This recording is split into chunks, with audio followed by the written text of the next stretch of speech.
STS-1. This was the first and boldest test flight in human history.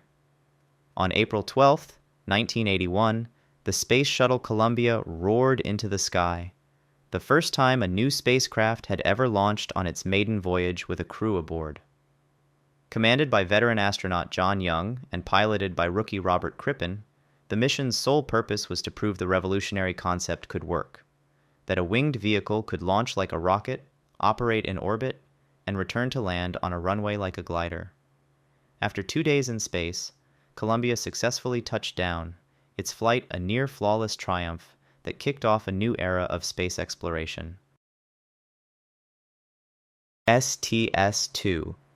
The primary goal of this mission was to prove the reusable part of the Space Shuttle's promise. Launched in November 1981, this was the first time a crewed orbital spacecraft had ever been flown a second time. While the mission was cut short from 5 days to 2 due to a fuel cell issue, astronauts Joe Engle and Richard Truly successfully put the vehicle through its paces.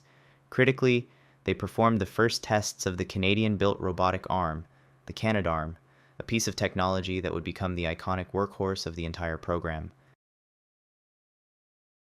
STS-3. This mission in March 1982 was designed to be a grueling test of the Space Shuttle Columbia's endurance.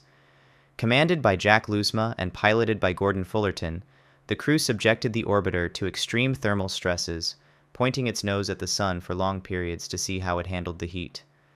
The mission is most famous for its landing. Poor weather at the planned Edwards Air Force Base forced a diversion to White Sands, New Mexico, making it the first and only time a space shuttle ever landed at that location. STS-4. This was the fourth and final test flight of the program, effectively Columbia's graduation day. Flown in June 1982 by Ken Mattingly and Henry Hartsfield, its job was to push the orbiter's systems to their limits and declare the vehicle operational. It was also the first shuttle mission to carry a classified military payload for the Department of Defense, a sign of the vehicle's intended dual-use role. Its successful landing at Edwards Air Force Base on the 4th of July marked the official end of the test phase. STS-5.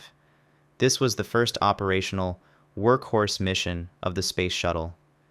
In November 1982, Columbia carried the first 4-person crew and, for the first time, deployed 2 commercial communication satellites from its payload bay. This flight demonstrated the shuttle's primary intended function, to be a reliable space truck for deploying and servicing commercial and government payloads, proving the economic viability of the program. STS-6. This mission marked the debut of a new orbiter, the Space Shuttle Challenger. Launched in April 1983, its primary objective was to deploy the first massive tracking and data relay satellite, a critical piece of infrastructure for future missions. But the mission is most famous for achieving another major milestone. Astronauts Story Musgrave and Donald Peterson performed the first spacewalk, or EVA, of the shuttle program, proving that crews could work safely in the vacuum of space outside the new vehicle. STS-7. A flight of historic firsts. In June 1983, the Space Shuttle Challenger carried a 5-person crew, including Sally Ride, who became the first American woman to fly in space. Her presence on the mission was a cultural landmark and a huge inspiration. The mission successfully deployed 2 more communications satellites and carried the first Shuttle Pallet satellite, a free-flying platform of experiments that was released and later retrieved by the Canadarm. STS-8. This mission was defined by 2 more major breakthroughs. In August 1983, the Space Shuttle Challenger made the first ever night launch of the program, a visually spectacular event that tested the system's ability to operate around the clock. The mission also carried Guion Bluford, who became the first African American to fly in space. The successful night landing at Edwards Air Force Base proved the shuttle could handle the unique challenges of a landing in darkness. STS-9. This flight represented a major shift for the program, focusing on pure science. In November 1983, The Space Shuttle Columbia carried the first Space Lab module, a pressurized laboratory built by the European Space Agency that sat in the payload bay. For the first time, a six-person crew, including the first non-American astronaut on a U.S. mission, worked 24/7 shifts in a shirt-sleeve environment, conducting dozens of complex experiments and proving the shuttle's capability as a true orbital science platform. STS-41B, this 10th shuttle mission, flown by Challenger in February 1984, was a flight of spectacular firsts and frustrating failures.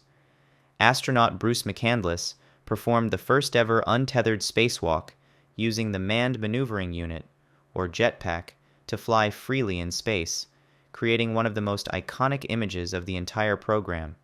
However, the mission's primary goal, the deployment of two communication satellites, failed when their booster motors malfunctioned.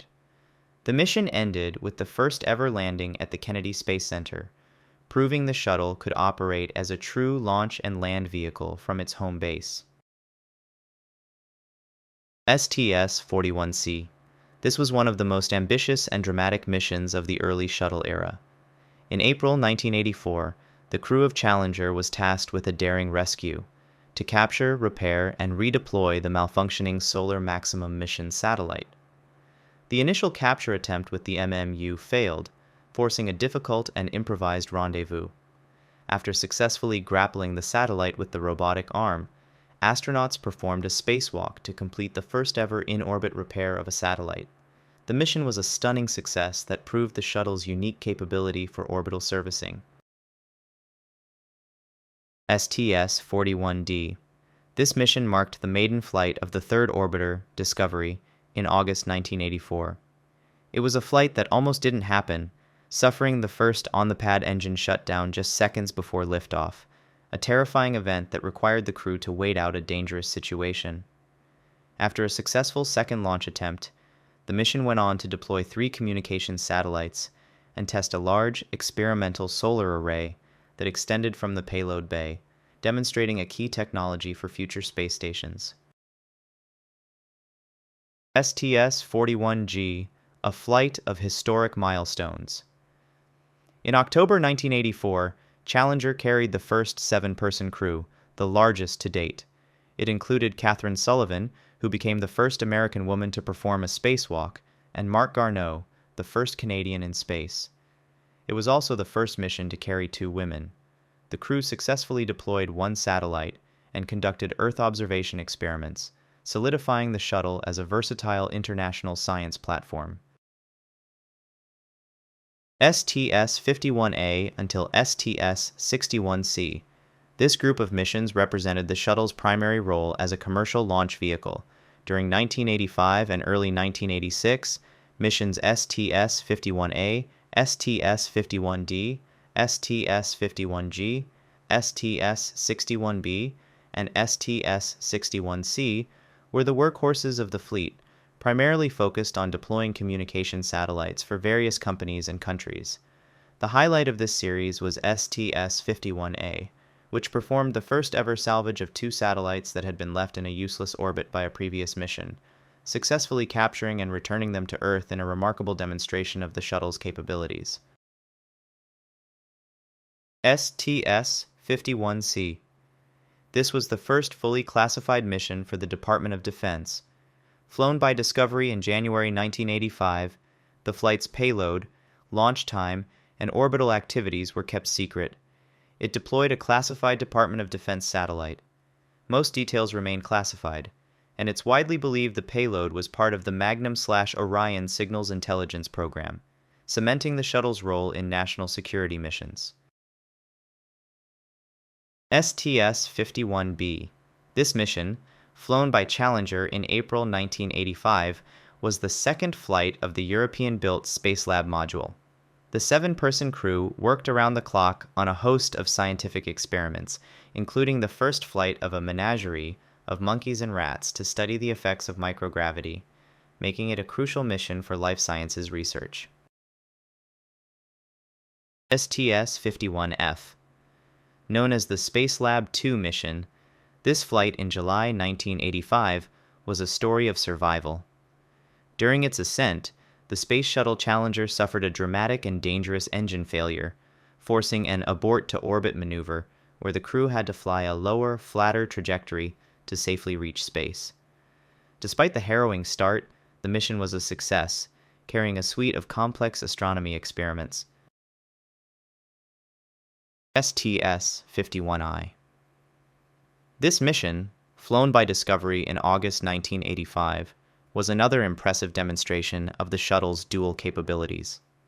The crew successfully deployed 3 communication satellites. They then rendezvoused with a failed satellite from an earlier mission and performed a difficult spacewalk to repair it in orbit, once again proving the value of having humans on site for complex orbital work.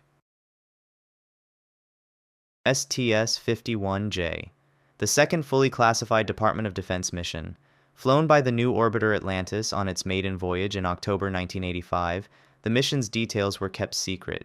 It is believed to have deployed 2 military communication satellites, continuing the shuttle's vital role in support of U.S. national security.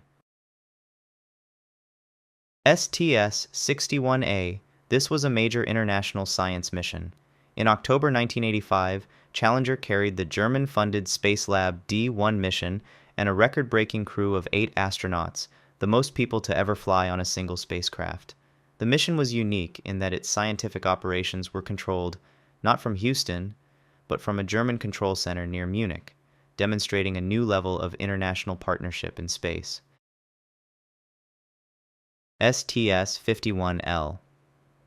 On January 28, 1986, the Space Shuttle Challenger broke apart just 73 seconds after liftoff, killing all 7 astronauts on board. Commander Dick Scobie, pilot Michael Smith, mission specialists Ronald McNair, Ellison Onizuka, and Judith Resnick, payload specialist Gregory Jarvis, and the first teacher in space, Krista McAuliffe. The disaster was caused by the failure of an O-ring seal on a solid rocket booster that had become brittle in the cold launch day temperatures. The catastrophic failure was witnessed live on television by millions and grounded the shuttle fleet for nearly 3 years. STS-26. This was the historic return-to-flight mission. On September 29, 1988, after a nearly 3-year stand-down, the Space Shuttle Discovery launched into orbit, carrying a veteran 5-person crew. The entire mission was focused on safety and re-establishing confidence in the shuttle system, which had undergone hundreds of design changes. The primary goal was the successful deployment of a TDRS communications satellite, which was essential for future missions.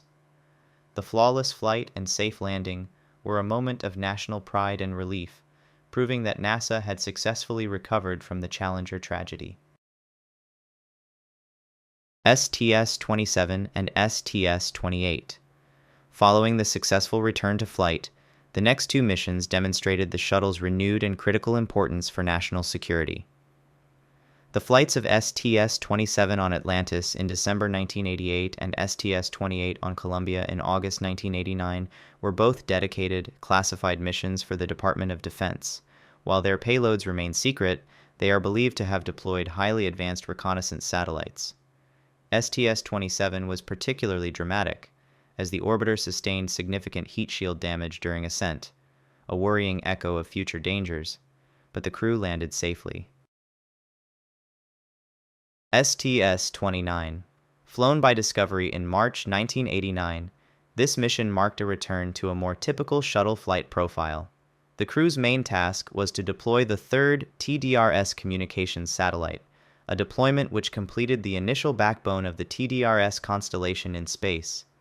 The mission also carried a variety of secondary scientific experiments, including a student experiment to study the hatching of chicken eggs in space, signaling a return to a regular cadence of science and logistics.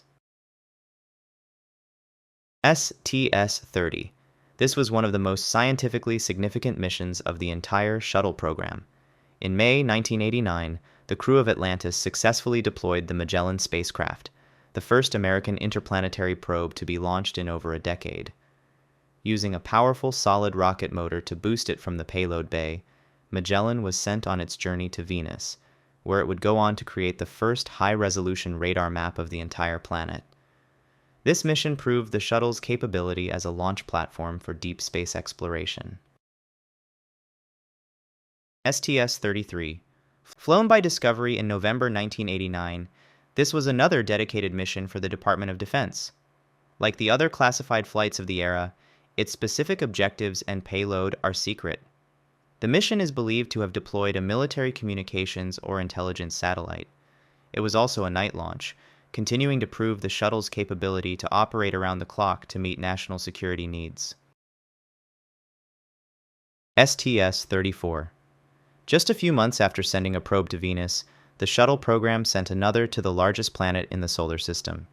In October 1989, the crew of Atlantis deployed the Galileo spacecraft.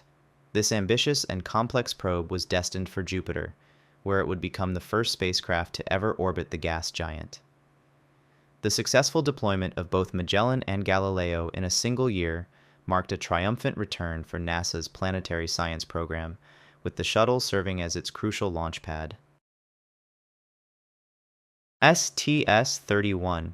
This was a landmark mission in the history of science.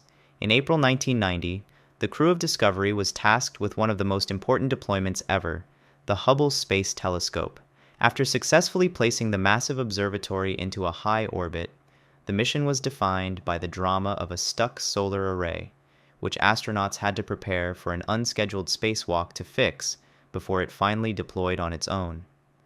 The successful deployment of Hubble would ultimately change humanity's view of the cosmos, making this one of the most significant shuttle missions ever flown.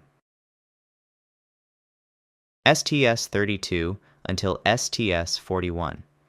This block of missions in 1990 demonstrated the shuttle's diverse capabilities. STS-32 on Columbia successfully retrieved the Long-Duration Exposure Facility, a school bus-sized satellite that had been in orbit for nearly 6 years, providing invaluable data on the space environment. STS-35, another Columbia flight, was a dedicated astronomy mission carrying a suite of ultraviolet telescopes. STS-36 on Atlantis was a classified Department of Defense mission. STS-38, also on Atlantis, was another DoD flight. Finally, STS-41 on Discovery deployed the Ulysses spacecraft, a joint NASA/ESA probe that would use a gravity assist from Jupiter to study the poles of the Sun for the first time. STS-37 until STS-43. The shuttle's workhorse era continued through 1991. STS-37 on Atlantis deployed the massive Compton Gamma Ray Observatory, the second of the great observatories, but only after a dramatic, unscheduled spacewalk was required to manually deploy its antenna. STS-40 on Columbia was the first Spacelab mission dedicated entirely to life sciences, conducting a host of biomedical experiments. STS-43 on Atlantis successfully deployed the fourth TDRS satellite, further building out the vital communications network. STS-39 until STS-48. This series of missions in 1991 had a mix of classified and scientific objectives. STS-39 on Discovery was a complex Department of Defense mission studying the physics of the upper atmosphere. STS-44 on Atlantis was another DoD flight that deployed a military satellite. STS-48, also on Discovery, deployed the Upper Atmosphere Research Satellite, a key climate science mission, and became famous for a viral video of a mysterious ice crystal that was mistaken by some for a UFO. STS-42 until STS-50. This block of missions in 1992 was heavily focused on scientific research. STS-42 on Discovery carried the first International Microgravity Laboratory. STS-45 on Atlantis was the first of the Atlas missions, carrying a palette of instruments to study atmospheric chemistry and the Sun's influence on Earth. STS-50 on Columbia was the first mission to use the Extended Duration Orbiter capability, allowing it to stay in space for a record-breaking 14 days for the U.S. Microgravity Laboratory mission. STS-49. This was the maiden flight of the new orbiter, Endeavour, built to replace the lost Challenger, and it was one of the most ambitious and challenging missions ever. Its primary goal was to rescue the stranded Intelsat VI satellite. The mission required a record-breaking 4 spacewalks, or EVAs. The first 2 attempts to capture the satellite failed, forcing a dramatic and unprecedented 3-person EVA, the first and only in history, where the astronauts finally managed to grab the satellite with their gloved hands, attach a new motor, and send it on its way to a correct orbit. STS-46 until STS-53. The final missions of 1992 showcased the shuttle's growing international role. STS-46 on Atlantis deployed a European satellite and attempted to deploy the experimental tethered satellite system, which failed when the tether jammed. STS-47 on Endeavour was the Spacelab J mission, a joint US/Japan flight that carried the first Japanese astronaut to fly on the shuttle. STS-52 on Columbia deployed a laser-ranging satellite and tested Canadian space vision systems. Finally, STS-53 on Discovery was the last major, dedicated Department of Defense mission of the shuttle program. STS-54 until STS-58. This block of missions in 1993 highlighted the shuttle's role as a premier microgravity laboratory. STS-54 on Endeavour deployed a TDRS satellite and conducted a spacewalk to practice for the upcoming Hubble repair. STS-55 on Columbia was the German-funded Spacelab D2 mission, a major international flight conducting a host of science experiments. STS-56 on Discovery carried the second Atlas Atmospheric Laboratory. STS-57 on Endeavour successfully retrieved the European Retrievable Carrier satellite and conducted the first flight of the Spacehab module in the payload bay. Finally, STS-58 on Columbia was the second Spacelab Life Sciences mission, a 14-day flight dedicated to biomedical research. STS-51. Flown by Discovery in September 1993, this mission was notable for several key events. It successfully deployed the Advanced Communications Technology satellite, a testbed for new communications technologies. It also deployed and later retrieved the Orpheus SPAS, a free-flying pallet of German scientific instruments.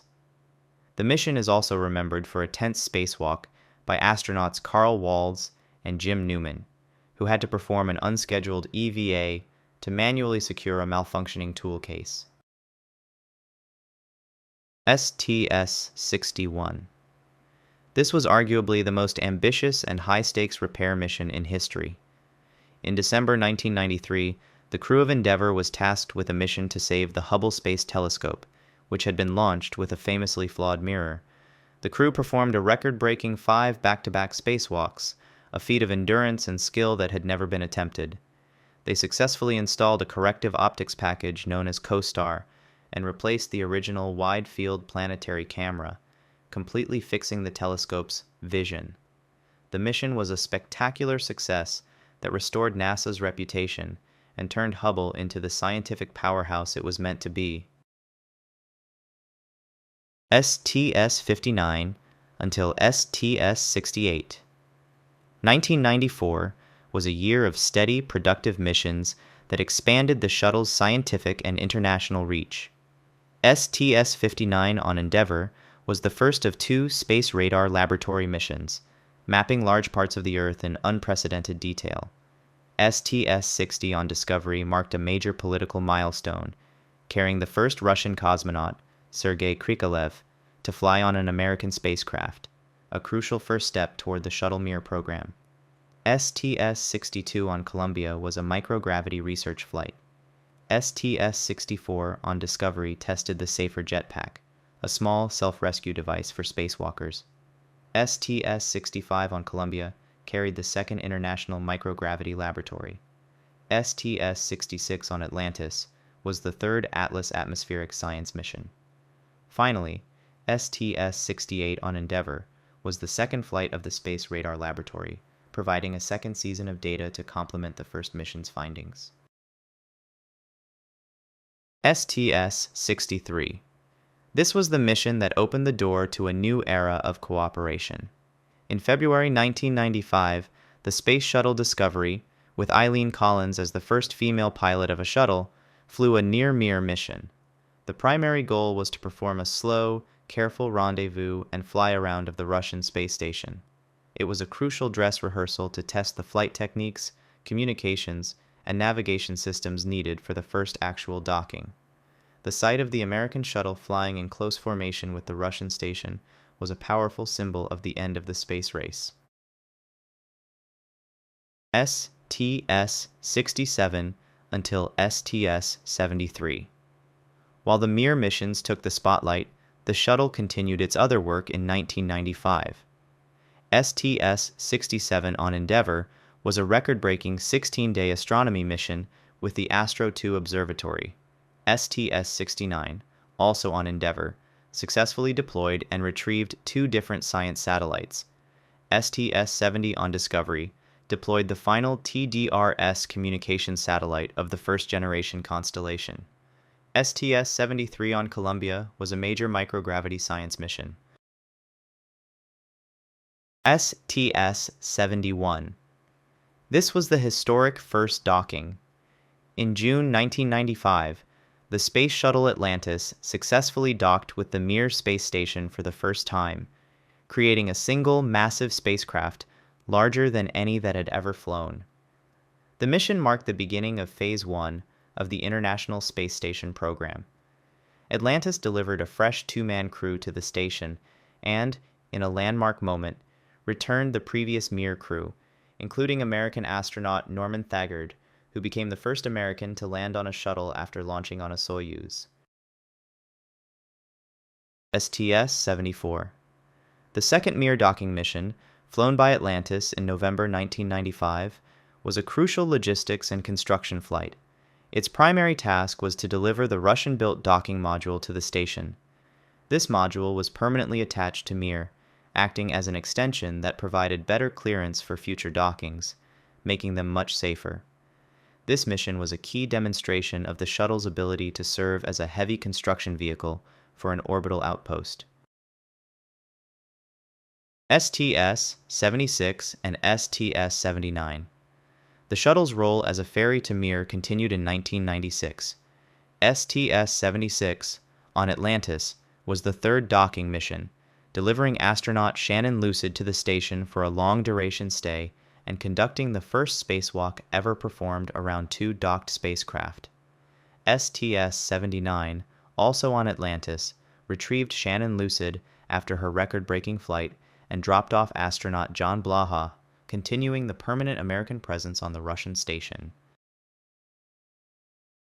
STS-72 until STS-80. The non-Mir flights of 1996 were a diverse mix. STS-72 on Endeavour retrieved a Japanese microgravity satellite. STS-75 on Columbia reflew the ill-fated tethered satellite system, which famously broke and sent the satellite zipping away on a long, electrified tether. STS-77 on Endeavour carried the SpaceHab module and a suite of technology experiments. STS-78 on Columbia was a 17-day life and microgravity sciences mission. STS-80, also on Columbia, set a new record for the longest shuttle flight at 17 days and 15 hours. STS-81 until STS-86. The routine ferry flights to Mir continued in 1997. STS-81 on Atlantis performed a crew exchange, dropping off astronaut Jerry Linenger. STS-84, also on Atlantis, retrieved Linenger and dropped off Michael Foale. STS-86, on Atlantis, retrieved Foale, whose time on the station had been marked by a dangerous collision with a Progress cargo ship, and dropped off David Wolf. STS-82. The second Hubble Space Telescope servicing mission was a major highlight of the year. In February 1997, the crew of Discovery performed 5 spacewalks to install 2 powerful new science instruments and conduct critical maintenance. This mission significantly upgraded Hubble's capabilities, allowing it to see farther back in time and with greater clarity than ever before. STS-83 until STS-94. This group of missions in 1997 represented the final push of standalone science before the focus shifted entirely to the ISS. STS-83 on Columbia was a microgravity mission that had to be cut short due to a fuel cell issue. STS-85 on Discovery deployed and retrieved a cryogenic satellite. STS-87 on Columbia was a microgravity science flight. STS-94, also on Columbia, was a unique reflight of the shortened STS-83 mission, with the same crew and payload, which this time successfully completed its full duration. STS-89 and STS-91. The shuttle-mir program concluded in 1998. STS-89 on Endeavour performed the 8th docking, dropping off the final American astronaut to live on Mir, Andy Thomas. The final mission, STS-91, flown by Discovery, was the 9th and last docking, successfully retrieving Andy Thomas and closing out the historic and groundbreaking international program. STS-90 and STS-95. Two other missions flew in 1998 before the ISS era began in earnest. STS-90 on Columbia was the NeuroLab mission, a 16-day flight dedicated to studying the effects of microgravity on the brain and nervous system. STS-95 on Discovery was a historic flight that captured the world's attention, as it marked the return to space of John Glenn, the original Mercury astronaut, who at 77 years old became the oldest person to ever fly in space. STS-88. This was the mission that began the assembly of the International Space Station. In December 1998, the Space Shuttle Endeavour carried the first American component, the Unity connecting node, into orbit. In a series of complex robotic maneuvers and spacewalks, the crew successfully captured the already orbiting Russian Zarya module and attached it to Unity, officially beginning the construction of the largest and most complex space vehicle in history. STS-96 and STS-93. With the first two modules of the ISS in orbit, the first missions of 1999 were focused on logistics and preparation. STS-96 on Discovery was the first shuttle mission to dock with the fledgling station, a vital logistics flight to deliver supplies and components to outfit the interior of the Zarya and Unity modules in preparation for the first crew.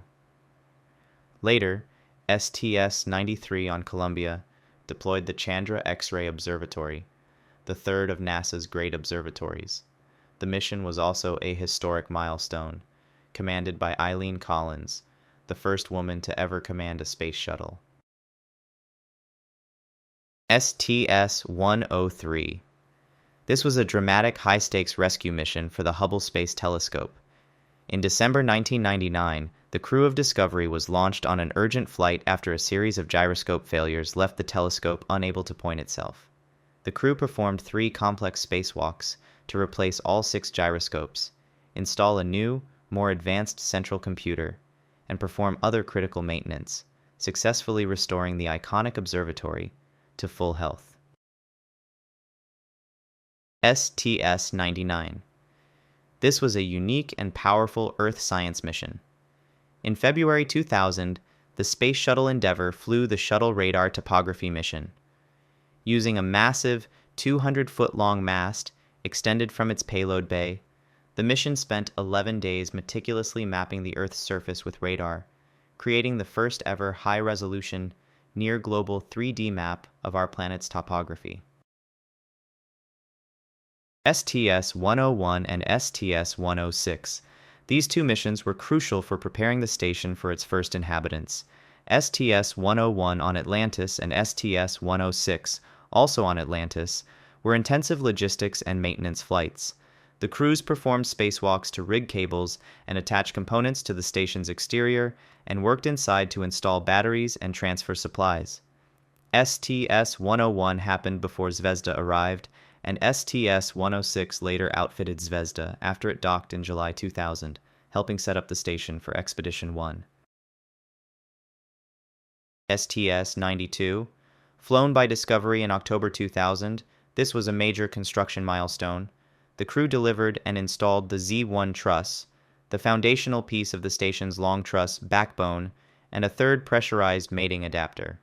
This complex mission required 4 separate spacewalks to connect the new hardware, laying the essential groundwork for the future installation of the station's massive solar arrays. STS-97. This mission, flown by Endeavour in November 2000, gave the space station its own power. The crew delivered and installed the P6 truss segment, which contained the first set of massive American-made solar arrays. After a delicate installation with the robotic arm, the crew performed 3 spacewalks to unfurl the giant solar wings and connect their power systems, making the station self-sufficient and ready for permanent human habitation. STS-98. In February 2001, the crew of Atlantis delivered the centerpiece of the American segment, the Destiny Laboratory. This massive module was the primary research facility for the United States on the station. Its installation was one of the most complex robotic operations ever attempted, and it required 3 spacewalks to complete its attachment, officially transforming the outpost from a simple habitat into a world-class scientific laboratory. STS-100. This mission, flown by Endeavour in April 2001, delivered the station's iconic robotic arm. The Canadarm2, a much larger and more advanced version of the shuttle's arm, was installed and tested during 2 spacewalks. The crew also delivered the Raffaello Logistics Module, a large moving van that attached to the station temporarily for efficient cargo transfer. STS-102 until STS-108. Throughout 2001, the shuttle served as the primary taxi and supply truck for the now permanently crewed ISS, STS-102 on Discovery, STS-105 also on Discovery, and STS-108 on Endeavour. Each performed a crew rotation, swapping out the resident ISS crew members and delivering thousands of pounds of supplies, experiments, and equipment using the multi-purpose logistics modules. STS-104. Flown by Atlantis in July 2001, this mission delivered the Quest Joint Airlock. Before this, all American-led spacewalks had to be conducted with the shuttle docked and using its airlock. The installation of Quest gave the ISS its own independent airlock, capable of supporting both American and Russian spacesuits, a critical piece of hardware for the station's long-term maintenance and assembly. STS-109. The 4th Hubble Space Telescope servicing mission was another major success. In March 2002, the crew of Columbia performed 5 spacewalks to give the telescope a massive upgrade. They installed the advanced camera for surveys, which dramatically increased Hubble's discovery potential, and a new set of highly efficient solar arrays, which gave it a major power boost. STS-110 until STS-113. The year 2002 was defined by a rapid-fire series of 4 missions to build out the station's main truss. STS-110 on Atlantis delivered the S0 truss, the central anchor point for the entire structure. STS-111 on Endeavour delivered a replacement wrist for the Canadarm2 and a mobile base for the arm to move along the truss. STS-112 on Atlantis delivered the S1 truss segment. Finally, STS-113 on Endeavour delivered the P1 truss. This intensive year of construction dramatically expanded the size and capability of the station, a sprint of assembly that was brought to an abrupt halt by the new year. STS-107. This was a science-heavy mission that ended in disaster. Launched on January 16, 2003, Space Shuttle Columbia flew a 16-day research flight running dozens of microgravity experiments inside a Spacehab module. The 7-person crew was commanded by Rick Husband with William McCool as pilot, alongside Michael Anderson, Kalpana Chawla, David Brown, Laurel Clark, and Ilan Ramon. During launch, a piece of foam from the external tank struck Columbia's left wing and damaged the thermal protection system. The risk wasn't fully understood in time. On February 1, 2003, during re-entry, superheated plasma entered the wing, leading to structural failure. Columbia broke apart over the United States, killing all 7 astronauts and grounding the shuttle fleet, while NASA rebuilt its safety and inspection approach. STS-114. This was the first return-to-flight mission after Columbia. Launched in July 2005, Space Shuttle Discovery's core purpose was to prove the shuttle could inspect itself in orbit and safely resume ISS support. The mission carried new inspection hardware and procedures, including detailed scans of the heat shield. It also delivered supplies to the International Space Station and tested repair concepts. The flight wasn't carefree. Foam shedding was seen again during launch, reminding NASA the underlying problem wasn't fully solved.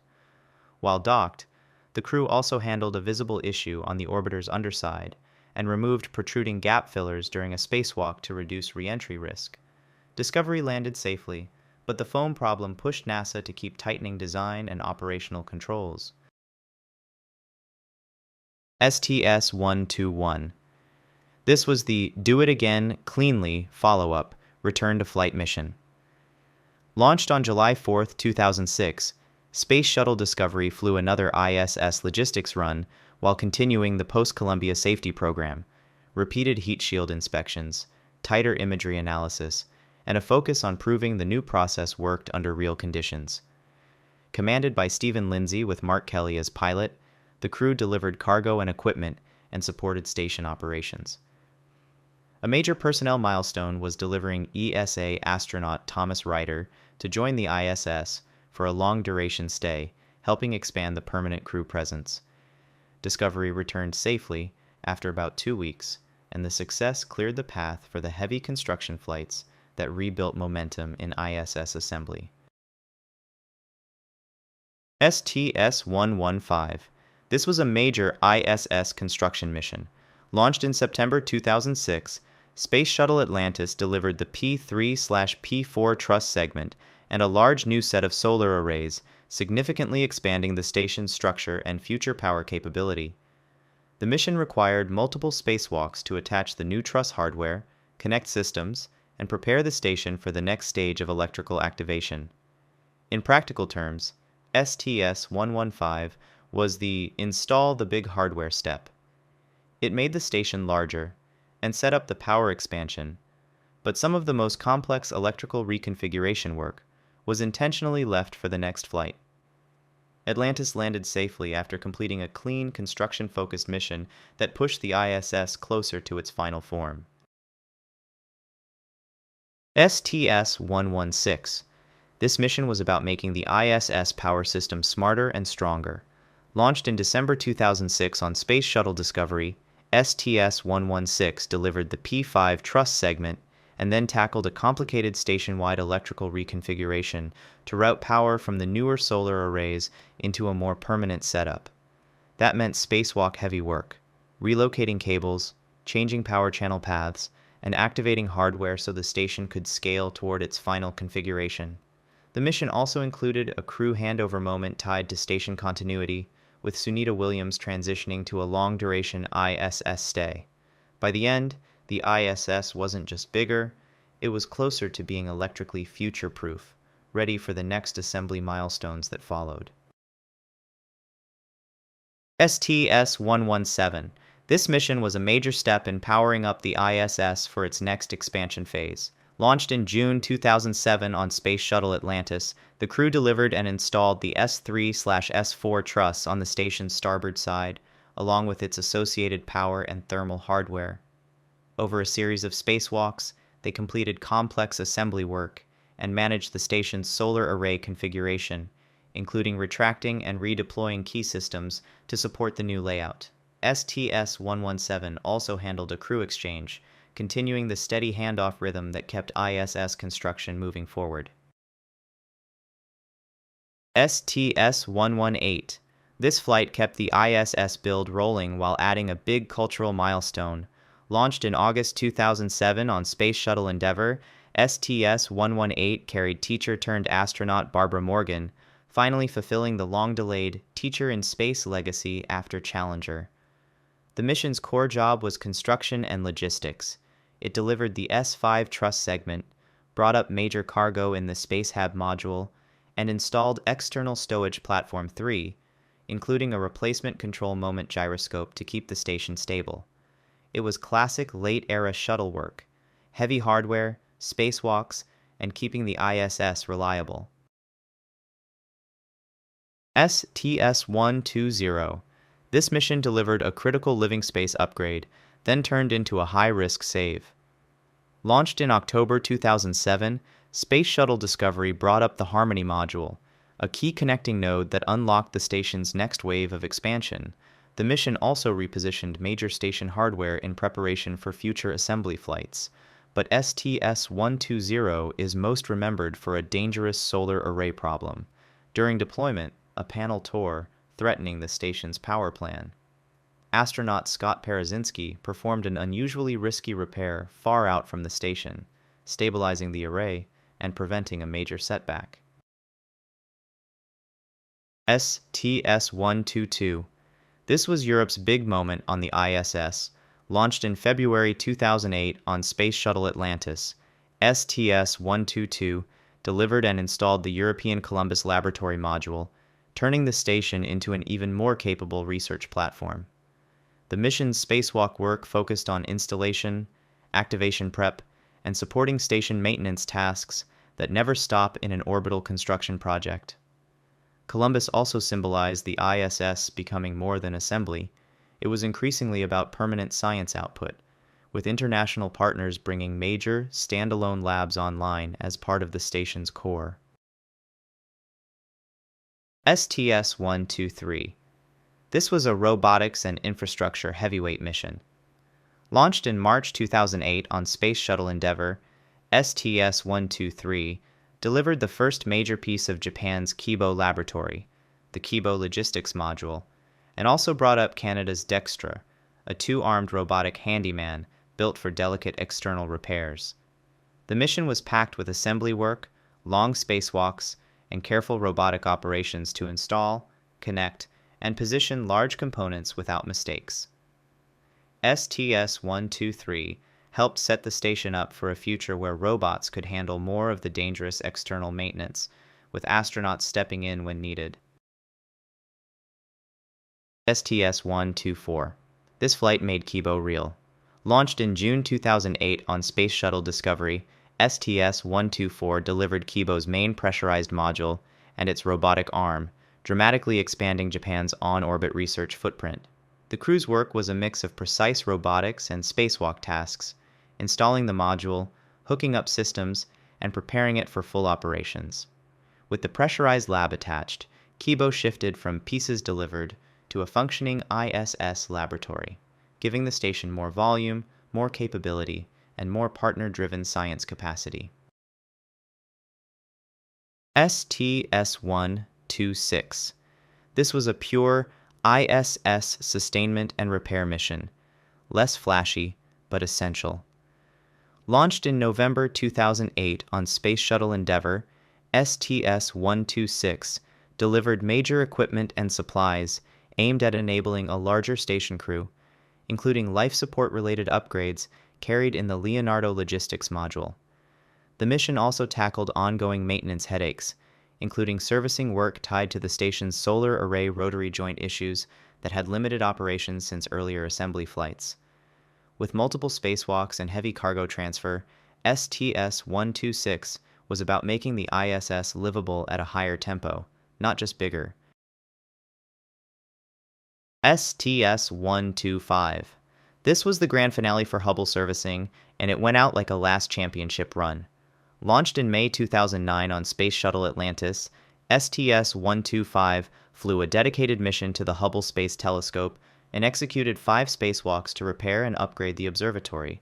The crew replaced failing components, installed new instruments, and extended Hubble's scientific life by years.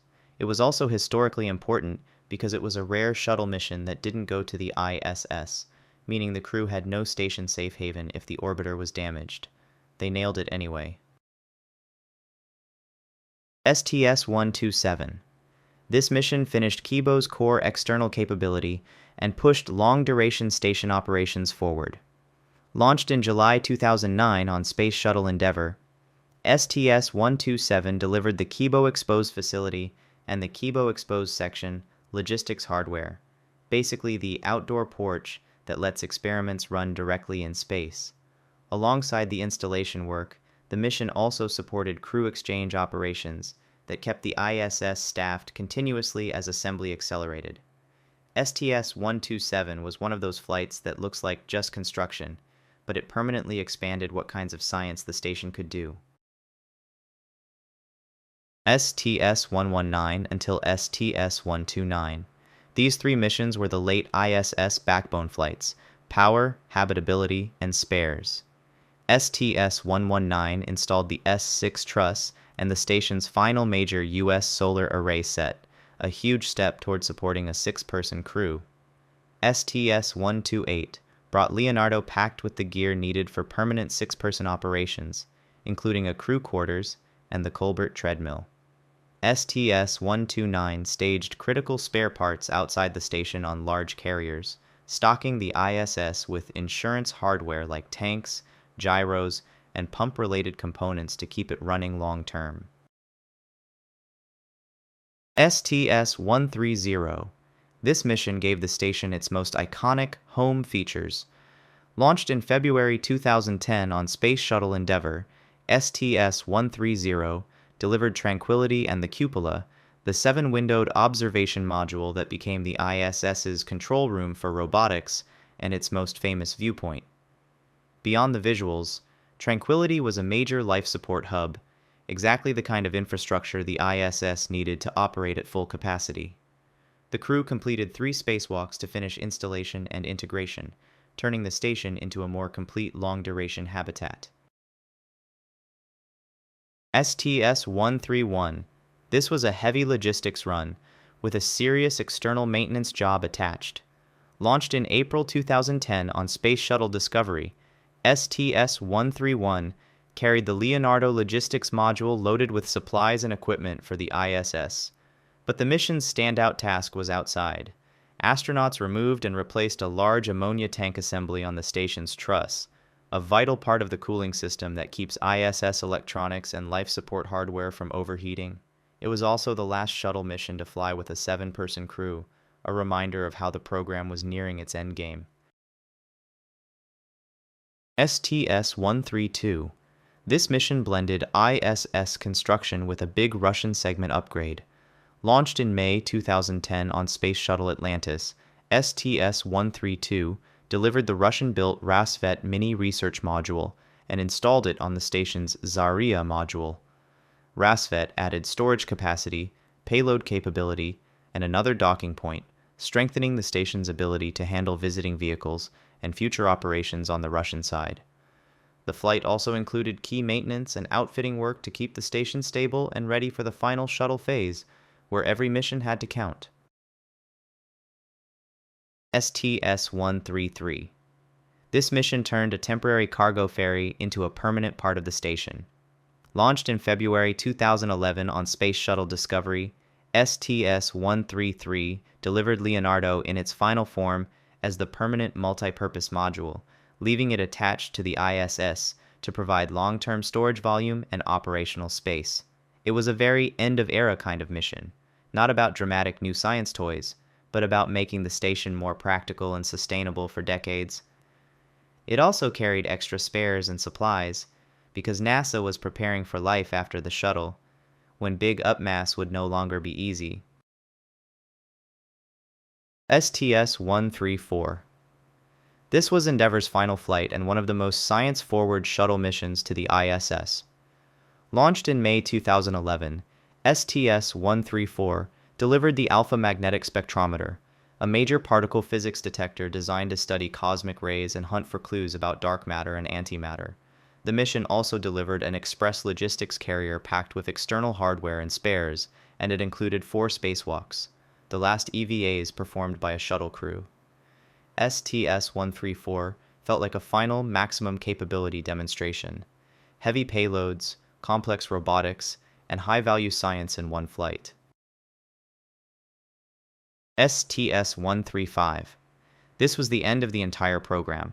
Launched in July 2011 on Space Shuttle Atlantis with a 4-person crew, STS-135 was a final logistics run to stock the ISS with supplies and spare parts before the shuttle era closed for good.